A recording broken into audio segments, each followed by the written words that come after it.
сайын жашарат, түгөнгө ырдай берүүчү ырларым сага арналат.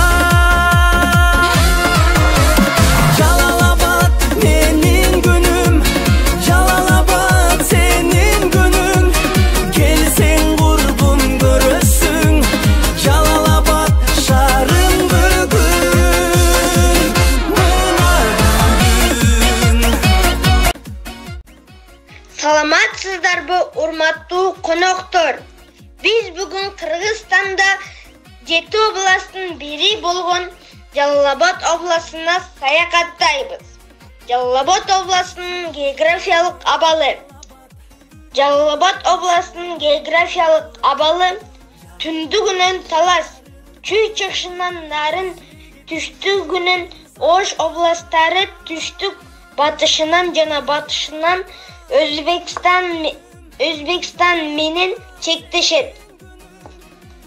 Областтын жалпы аянты 33,7 километр квадрат.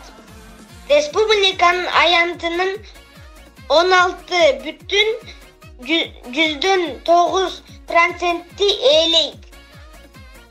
Жалалабад областына эң кооз жерлери: Асланбат жаңгактокою, Сарычелек көлү, Токтогул суусактагычы,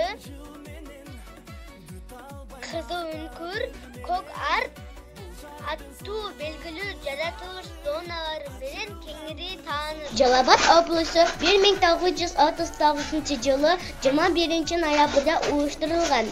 Административдик жактан 8 районго, 68 айыл округуна, 7 шаарга, 7 шаарчага бөлүнөт.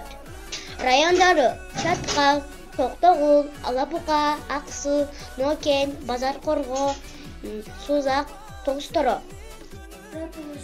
Областын аймагын багындыруу бөлүгү түштүк батыш теңир тоонун бир аз бөлүгү ички теңир тоонун аймагынын